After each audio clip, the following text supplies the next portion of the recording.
National Novel Writing Month. If you're like me, you're busy writing as fast as you can. In fact, this video is recorded almost an entire month in advance. Maybe this video is your break or your procrastination. Maybe you're ahead of schedule and taking a moment to breathe. No matter where you are and how far behind you fall, remember, you're still ahead of where you were had you never set pen to paper or finger to keys. I'm your host, Amy Leigh Strickland, and in this episode of Indivisible, I'm going to give you 4 ways that I conduct online research for contemporary writing.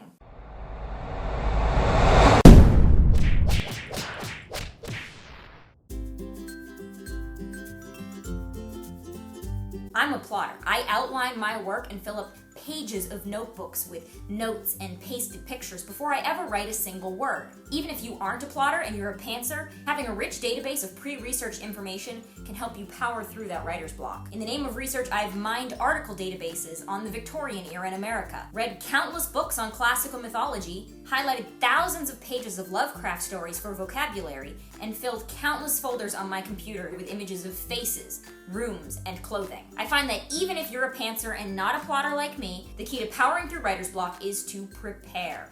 Be prepared. I'm a Girl Scout. I live by it. With enough photos or factoids in my notes, I can always find something to write about to jumpstart my muse. Here are 4 ways that I research my contemporary writing. Clothing is an important way that we express ourselves as individuals. It's so important that it's considered protected speech under the First Amendment of the Constitution. Your characters speak through their words and actions, but also their appearance. So, go window shopping. Browser. Window shopping. Narrow down the styles of your characters by selecting specific articles. Determine their choice of colors, prints, and cuts. Learn the names of clothing items and their cuts so that you can describe them better to your readers. Save images to a lookbook file so you can always pick out what your characters are wearing. It might not come up in your text beyond that first meeting, but first impressions are always important. Back in the late 2000s, I used to role-play online on journal sites. A common part of that process was picking a face for your character. We called it a played-by. I and many other players sometimes found faces for characters that we already had in mind, casting a Harry Potter or Ron Weasley or photoshopping someone into Nightcrawler from the X-Men. But at other times, we were inspired to create personalities around faces that we already wanted to use. Have you ever done that? Have you ever imagined a life for a stranger that you know nothing about? Cast actors and models to be the faces of your characters. I use model blogs on Tumblr and amateur model searches on Model Mayhem. I create a real, living, mental image of my character. And that concrete vision helps me flesh out their mannerisms and personalities and everything about them. It makes their voices come alive. It makes their choices seem real.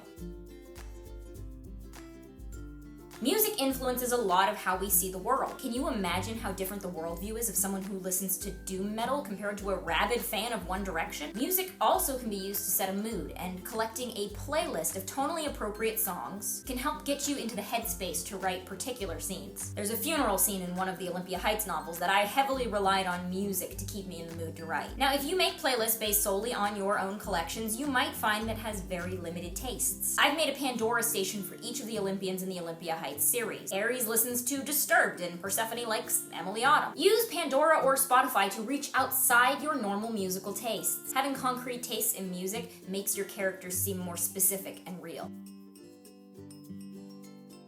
Now, I've made most of these about character, but I want to take a minute to talk about environments. I want to talk about houses, streets, cars, and landmarks. Browse real estate.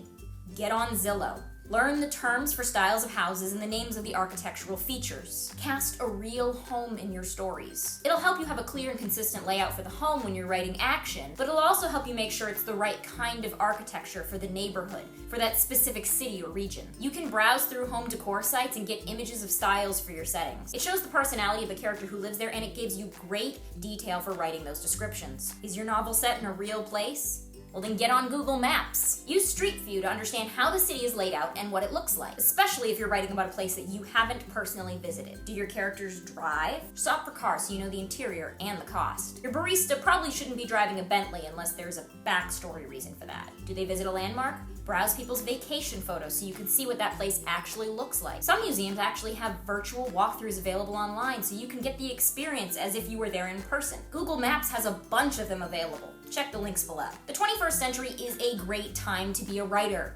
So have fun, Fill up flash drives and Google away. You may collect mounds of information that you never use, but it will serve as a firm foundation to build your story on, even if your readers don't see it. Just maybe be careful what you Google so the NSA doesn't come knocking on your door. Visit Search Bar Confessionals at indievisible.com to see what things some other independent writers have looked up in the name of research. Until next time, like and share this video, and don't forget to subscribe right here. Now get back to writing.